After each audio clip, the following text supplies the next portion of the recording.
আমি তখন MA পাশ করে সদ্য চাকরি পেয়েছি। একটা বিয়েবাড়িতে ওর সাথে আমার আলাপ হয়েছিল।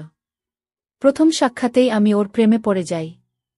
এমন সুন্দরী আর আকর্ষণীয় মেয়ে আমি জীবনে আর দুটো দেখিনি। একটু ভারী গড়ন যা পুরুষদের প্রচণ্ড পরিমাণে আকর্ষণ করে। ও কলেজ পাশ করতেই ওকে বিয়ে করি। হয়তো আরও 2 বছর আমি অপেক্ষা করতে পারতাম। কিন্তু শ্রীপর্ণার রূপ না চাইতেও প্রচুর অবাঞ্ছিত প্রণয়ী জোগাড় করে দিয়েছিল। তাদের মধ্যে 2-3টে বেশ ক্ষমতাশালী প্রেমিক। ফলে আমি আর কোনো ঝুঁকি নিতে পারিনি। বিয়ের আগে আমাকে আমার কয়েকজন বন্ধু অবশ্য শ্রীপর্ণাকে বিয়ে করতে বারণ করেছিল। কারণ হিসেবে জানিয়েছিল যে শ্রীপর্ণা মোটেই ভালো মেয়ে না। আমার পিঠপিছে নানা ছেলের সাথে ওর নাকি সম্পর্ক আছে। আমি নাকি বোকা আর প্রেমে অন্ধ। তাই কিছু বুঝতে পারি না। ওকে সন্দেহ করি না। আমি বন্ধুদের সব কথা হেসে উড়িয়ে দিয়েছিলাম। এটা সত্যি যে শ্রীপর্ণার অনেক ছেলেবন্ধু আছে। কিন্তু কোয়েট কলেজে কোনো মেয়ের না থাকে।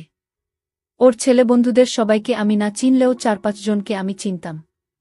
আমার মনে হয়নি তারা খুব খারাপ পরিবারের ছেলে। হয়তো একটু বেশি বাচালো। কিন্তু উঠতি বয়সে সবাই অমন বাচাল থাকে। শ্রীপর্ণা ওর বন্ধুদের সাথে সিনেমায় যেত। পার্কে গিয়ে বসত। পুজোর সময় রাত জেগে ঠাকুর দেখত। মাঝে মধ্যে এদিক সেদিক বেড়াতেও যেত। কিন্তু সেই দলে অন্যান্য মেয়েরাও থাকত। আর সবথেকে বড় কথা, যখনই কোথাও যেত শ্রীপর্ণা আমাকে জানিয়ে যেত। এমনকি আমার অনুমতিও নিত।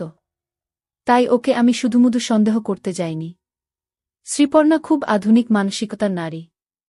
ওর পোশাক আশাক চলাফেরা সবকিছুতেই আধুনিকতার ছোঁয়া থাকে।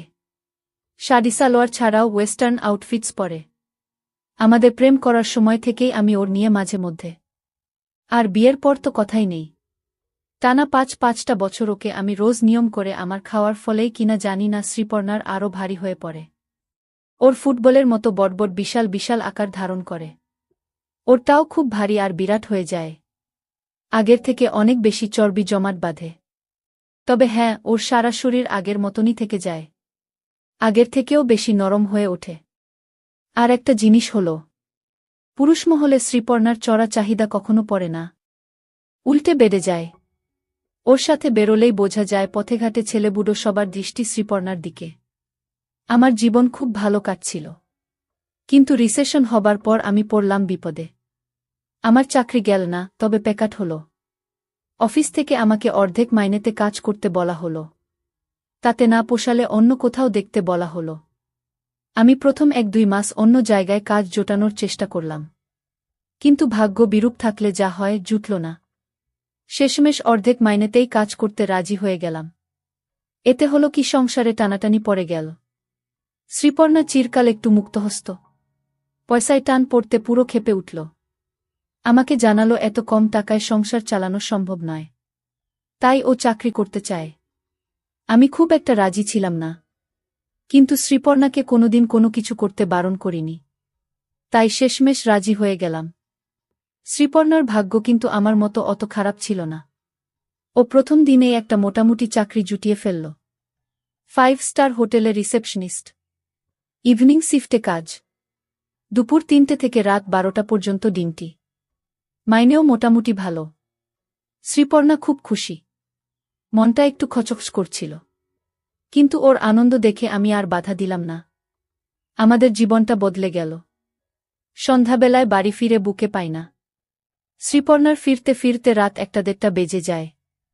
ওর মঙ্গলবার অফ পড়ল আর আমার অফিস রবিবার বন্ধ থাকে।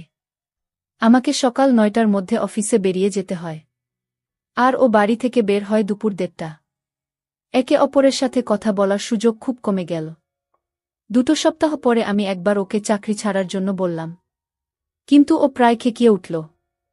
আমাকে জানিয়ে দিল আমার মাইনে এত কমে গেছে যে সেই টাকায় সংসার চালানো যায় না।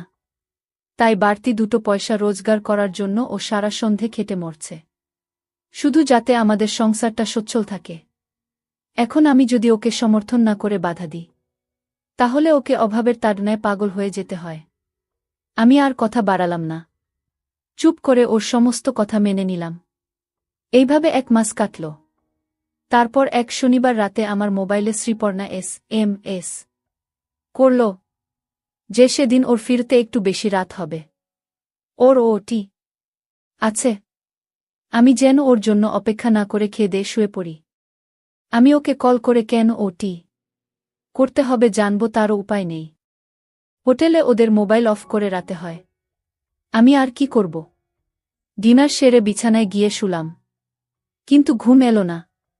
বাড়ির বউ বাড়ি না ফিরে এলে কার চোখেই বা ঘুম আসে? সেদিন ঘড়ি যেন একটু বেশি আস্তে চলছিল। সময় যেন কাটছিলই না। রাত 2টো গেল, 2:30 গেল, এবং শেষমেশ যখন 3টে পেরোল, তখন আমি শ্রীপর্ণাকে মোবাইলে ধরার চেষ্টা করলাম। কিন্তু সুইচ অফ পেলাম। বুঝলাম তখনও ওকে ডিউটি করতে হচ্ছে। আমি বিছানায় শুয়ে ছটফট করতে লাগলাম। আর ঘন ঘন ওর মোবাইলে চেষ্টা করতে লাগলাম। অবশেষে 4টের সময় ওর মোবাইলের রিং বাজল। কিন্তু ও তুলল না। আমি আবার চেষ্টা করলাম। রিং বাজল। কিন্তু আবার ও তুলল না। আমি আরও 10-12 বার চেষ্টা করলাম। প্রতিবারই রিং বাজল, কিন্তু ও তুলল না। আমার টেনশন আরও বেড়ে গেল। কি করব ভাবছি, এমন সময় আমার মোবাইলে ওর মেসেজ এলো। ওর ডিউটি এইমাত্র শেষ হয়েছে। ও ঘণ্টা খানেকের মধ্যে বাড়ি ফিরছে। শ্রীপর্ণার মেসেজ পেয়ে আমি একটু নিশ্চিন্ত হলাম। চাতক পাখির মতো ওর অপেক্ষায় সারা ঘরময় পায়চারি করতে লাগলাম। অবশেষে ভোর 5:30 নাগাদ ও বাড়ি ফিরল। আমি তাড়াতাড়ি গিয়ে দরজা খুললাম। শ্রীপর্ণা দেখেই আমার মনটা ছ্যাঁত করে উঠল। পোশাক এলোমেলো হয়ে গেছে। পিনআপ খুলে গিয়ে মাটিতে লুটোচ্ছে। শায়ের কাছে 3 জায়গা শাড়িটা খুলে গেছে। ঠিকমতো আটকানো নেই। প্রথম 2টো হুক খোলা। চোখের আইলাইনার থেকে মাস্কারা নষ্ট হয়ে গেছে। মুখে ক্লান্তির ছাপ। আমি দরজা খুলতেই আমার দিকে তাকিয়ে হাসল। ওর মুখ থেকে মদের গন্ধ পেলাম। ন্যাকা সুরে আমাকে বলল, আমি খুব টায়ার্ড, অফিসে যাবার সময় আমাকে আজ আর ডেকো না। আমি গম্ভীর মুখে বললাম, আজ রবিবার। আমার আজ ছুটি। শুনে ও বাচ্চা মেয়ের মতো খিলখিল করে হেসে উঠল। ওহ সরি, আমি না ভুলেই গেছিলাম। সরো তো এবার। কি দরজা আটকে রয়েছ? আমার খুব ঘুম পাচ্ছে। আমি শুতে যাই। আমি সরে দাঁড়াতে ও টলতে টলতে ঢুকে সোজা বেডরুমে চলে গেল।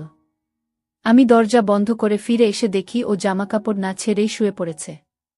আমি ওকে পোশাক ছাড়ার জন্য ডাকলাম। কিন্তু ও এর মধ্যেই ঘুমিয়ে পড়েছে আর সাড়া দিল না। আমি চুপচাপ ওর পাশে গিয়ে শুয়ে পড়লাম। আর ঘুম এলো না। উঠে পড়লাম। সারা সকাল আমি মনে চাপা অস্বস্তি নিয়ে কাটালাম। শ্রীপর্ণা বেলা 12:30 নাগাদ ঘুম থেকে উঠল। আমি ওকে কিছু প্রশ্ন করার আগেই ও জানালো যে গতকাল ওদের হোটেলে একটা পার্টি ছিল। পার্টি অনেক রাত পর্যন্ত চলেছিল। তাই ওকে ওভারটাইম করতে হয়েছে। এরকম পার্টি মাঝে মধ্যে হয়। তখন সব স্টাফেদেরই ওটি করতে হয়। আমি জিজ্ঞাসা করলাম যে ওকে মদ খেয়েছিল কেন। উত্তরে ও আমাকে ওল্ড ফ্যাশন বলে ঠাট্টা করল। আর বলল এসব পার্টিতে মদ খুব সাধারণ ব্যাপার। এবং গেস্টদের মন রাখতে স্টাফেদেরও একটু আধটু মদ খেতে হয়।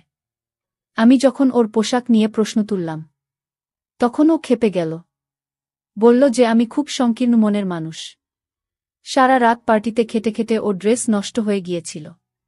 কিন্তু আমি তো সেসব বুঝতে চাইব না। আমার ধান্দা শুধু বুকে সন্দেহের চোখে দেখা। শ্রীপর্ণার মুখঝামটা খেয়ে আমি চুপ করে গেলাম। তারপর ও দুপুর 2টো নাগাদ ডিউটিতে চলে গেল। এভাবে আরও 2 মাস কাটল। আমি সকালবেলায় অফিস চলে যাই আর শ্রীপর্ণা দুপুরে বেরো। আমি সন্ধে নাগাদ বাড়ি ফিরে আসি। আর শ্রীপর্ণার ফিরতে ফিরতে রাত 2টো হয়।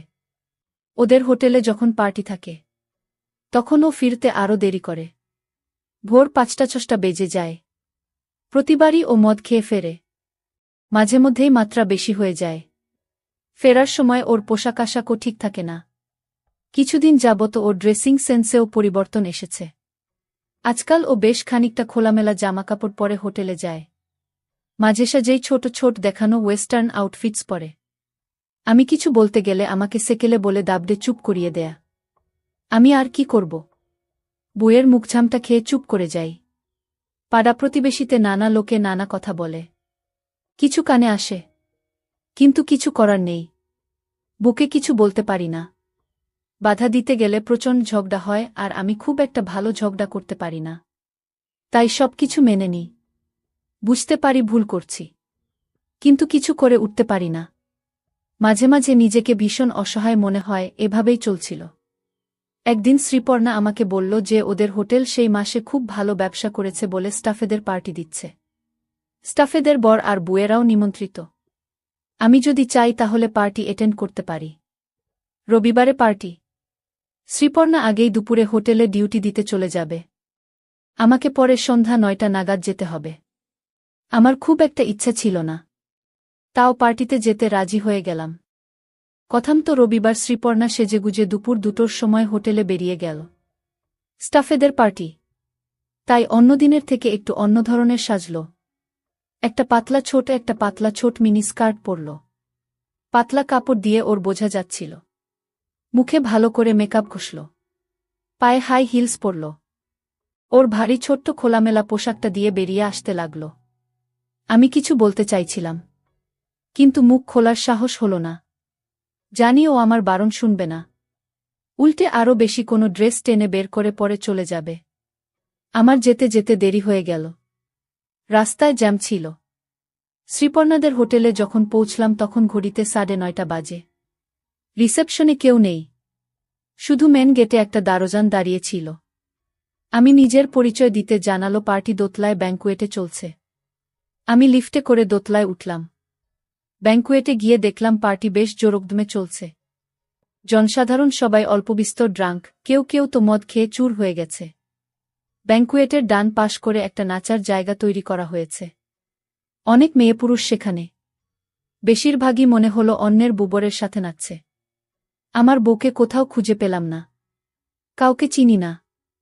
তাই ইতস্তত করে এরোর কাছ থেকে শ্রীপর্ণার খোঁজ নিতে লাগলাম। কেউ ঠিক করে কিছু বলতে পারল না। শুধু এক মদ খেয়ে চুর মেয়ে বলল, দেখুন ও হয়তবা হোটেলের কোন ঘরে গিয়ে কাকে দিয়ে। মেয়েটার কথা শুনে আমি হকচকিয়ে গেলাম। মনটাও ধরাস করে উঠল। যত রাজ্যের কুচিন্তা মনের ভিতর এসে বাসা বাঁধল। আমি আর দেরি না করে আরও ভালো করে বউয়ের খবর নিতে শুরু করলাম। কিন্তু আর কেউ কিছু বলতে পারল না। আমি আর কি করব? ব্যাংকুয়েটের এক কোণে চুপ করে দাঁড়িয়ে আমি বউয়ের অপেক্ষা করতে লাগলাম। আর উল্টোপাল্টা ভাবতে লাগলাম। প্রায় আধ ঘণ্টা বাদে পিছন দিকের দরজা দিয়ে শ্রীপর্ণাকে ব্যাংকুয়েটে ঢুকতে দেখলাম। ওর ঠিক পিছন পিছন একটা মাঝবয়সী লোক ঢুকলেন। লোকটার মুখে চওড়া হাসি, যেন দিগ্বিজয় করে এসেছেন। ঢুকেই শ্রীপর্ণা সোজা বারের দিকে এগিয়ে গেল। আমিও বারের দিকে পা বাড়ালাম। ভিড় কাটিয়ে ওর হাত 20 দূরত্বে গিয়ে দেখি বারের টেবিলে ঠেস দিয়ে শ্রীপর্ণা একটা বছর 30-এর ছেলের সাথে ঘনিষ্ঠভাবে হেসে হেসে গল্প করছে। ছেলেটার একটা হাত শ্রীপর্ণা কিছু বলছে না, উল্টে উপভোগ করছে। দুজনের হাতেই মদের গ্লাস। আমি সোজা গিয়ে শ্রীপর্ণার সামনে দাঁড়ালাম। আমাকে দেখে শ্রীপর্ণা হাসল। ওর মুখ থেকে ভকভক করে মদের গন্ধ বেরোল। এই যে তুমি এসে গেছ, আলাপ করিয়ে দি। এ হলো আমার কলিগ বিজয় আর এটা আমার হাসব্যান্ড। বিজয় আমাকে হাই জানালো। আমি উত্তর দিলাম না। জানো বিজয়টা না খুব পাজি, খালি অসভ্যতা করে। সুযোগ পেলেই হাত দেয়। তুমি একটু ওকে বকে দাও তো। শ্রীপর্ণা, তুমি এত শুধু আমি কেন যে কেউ তোমার হাত দিতে চাইবে? যা, কি যে বলো। আমি আবার কোথায় আগুন? কি বলছো কি শ্রীপর্ণা? তোমার মতো মেয়ে আমি দুটি দেখিনি। তোমার দোকানপাট দেখলে মাথা খারাপ হয়ে যায়। দেখছো ছেলের মুখের ভাষা দেখছো? পাজি, অসভ্য। আমার বরের সামনে আমার সাথে ফ্লার্ট করতে তোমার লজ্জা করে না? এই তুমি ওকে আচ্ছা করে বকে দাও তো গো। সরি দাদা, দোষ নেবেন না। শ্রীপর্ণাকে দেখলে সত্যি সামলানো যায় না। এই দেখুন আপনার আগুন বউয়ের সাথে কথা বলতে বলতে আমার কেমন ফুলে উঠেছে বলে বিজয় তার উপর ফুলে ওঠার দিকে ইশারা করল। ছোটলোক, খালি আমার দেখা, কিন্তু নিজেরটা তো কোনোদিন দেখালে না। স্বার্থপর বলে শ্রীপর্ণা বিজয়ের উপর হাত রাখল। এখানেই দেখবে নাকি আলাদা নিরিবিলিতে যাবে? চলো। ওদের দুজনের সাহস দেখে আমি একেবারে হতবাক হয়ে গেলাম। আমার সামনে এমনভাবে কথা বলছে যেন আমার কোনো অস্তিত্বই নেই। শ্রীপর্ণা বিজয়ের কাঁধে হাত রাখল আর বিজয় সঙ্গে সঙ্গে ওর এক হাত দিয়ে। অল্প টলতে টলতে শ্রীপর্ণা বিজয়ের সাথে বার ছেড়ে বেরিয়ে গেল। আমি ওখানে বোকার মতো দাঁড়িয়ে রইলাম। নির্বাক হয়ে দেখলাম আমার বউ আমাকে ফেলে একটা পরপুরুষের সাথে আমার চোখের সামনে দিয়ে চলে গেল। কি যে করব কিছুই বুঝতে পারলাম না। আমার মাথা কাজ করছিল না। কতক্ষণ ওভাবে দাঁড়িয়েছিলাম জানি না। যখন বুঝতে পারলাম কি ঘটতে চলেছে, তখন আর দাঁড়িয়ে সময় নষ্ট করলাম না। বার থেকে বেরিয়ে সোজা ওরা যে পথে গিয়েছিল সেই পথে পা বাড়ালাম। পিছনের দরজা দিয়ে, যেটা দিয়ে শ্রীপর্ণা ঢুকেছিল, সেটা দিয়ে ব্যাংকুয়েট থেকে বেরোলাম। কিন্তু বেশি দূর অগ্রসর হতে পারলাম না। হোটেলের কোনো কিছু চিনি না। কোথায় যাব? কিছুক্ষণ ধরে এদিক সেদিক খোঁজাখুঁজি করে কোথাও কাউকে না পেয়ে হতদম হয়ে আবার ব্যাংকুয়েটেই ফিরে এলাম। ব্যাংকুয়েটের বারে গিয়ে দাঁড়ালাম। আমি ড্রিঙ্ক করি না। অন্ধকারে এক কোণে চুপ করে দাঁড়িয়ে থাকলাম। প্রায় 1 ঘন্টা দাঁড়ানোর পর আবার শ্রীপর্ণাকে দেখলাম। পিছনের দরজাটা দিয়ে ঢুকল। ওরা বারের দিকেই এগিয়ে আসল। বারে এসে আমার ঠিক বিপরীত কোণে গিয়ে দাঁড়াল। বারের হালকা আলো দেখতে পেলাম শ্রীপর্ণার ড্রেস ইতিমধ্যেই ভালো রকম নষ্ট হয়ে গেছে। শুধু বোতাম নয়, হঠাৎ লক্ষ্য করলাম শ্রীপর্ণার পরা পকেট থেকে ঝুলছে। বুকে এমন অবস্থায় দেখে আমি একদম হতভম্ব হয়ে গেলাম। আমার গাহাত পা কাঁপতে লাগল। ওরা বেশ জোরে জোরে কথা বলছিল। কিছু আমার কানে ভেসে এলো। তোমার বরকে কোথাও দেখতে পাচ্ছি না। কে জানে কোথায় পড়ে আছে। তোমার বর তোমাকে কিছু বলে না? বললেই বা শুনছেটা কে? কিছু মাইন্ড করে না? করলে করবে। আমি কেয়ার করি না। এমনিতেও ও একটা মেরুদণ্ডহীন লোক। আমি বেশি পাত্তা দিই না। সেটা তো দেখতেই পেলাম, যেভাবে আমার সাথে বেরিয়ে এলে। বেচারা পুরো ভ্যাবাচাকা খেয়ে গেছিল। বেচারা মনে হয় আগেই বুঝে গেছে তোমার মতো এত মেয়েকে ও রাখতে পারবে না। বুঝে গেলেই ভালো। শ্রীপর্ণা আর রাজ একে অপরকে হাই বলল। মিনিট 3 বাদে ওরা 3 জনে বার ছেড়ে বেরিয়ে গেল। এবার আর আমি দেরি করলাম না। ওরা পিছন ফিরতেই ওদের পিছু নিলাম। 3 জনে ব্যাংকুয়েটের পিছনের দরজা দিয়ে বেরিয়ে করিডোর দিয়ে সোজা এগিয়ে গেল। আমি হাত 25 দূরত্ব রেখে ওদের পিছন পিছন চললাম। 3 জনে গল্পে মশগুল। কেউ যে ওদের পিছু নিয়েছে সেটা খেয়াল করল না।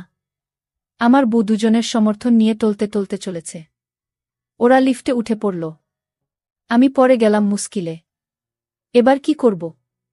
লিফটের কাছে গিয়ে দেখলাম উপরে উঠছে। 7 তলায় গিয়ে লিফট থামল। লিফট আর নামল না। আমি তখন আর কি করি? বাধ্য হয়ে সিঁড়ি ধরলাম। 5-5টা তলা হেঁটে উঠতে হাঁপিয়ে গিয়েছিলাম। 7 তলায় উঠে দেখি সারি সারি ঘর। কোনো ঘরে যে ওরা আছে কিছু ঠাহর করতে পারলাম না। অতি সাবধানে সব ঘরের দরজা একবার করে পরীক্ষা করলাম। কিন্তু সবটা দরজাই বন্ধ আর কোনো ঘর থেকে কোনোরকম সাড়া শব্দ আসছে না। হতাশ হয়ে ফিরে যাব কিনা ভাবছি। এমন সময় উপরের ছাদ থেকে একটা চাপামতো শব্দ পেলাম। আমি তাড়াতাড়ি সিঁড়ি দিয়ে ছাদে উঠলাম। উঠেই যা দেখলাম তাতে মাথাটা বাই করে ঘুরে গেল।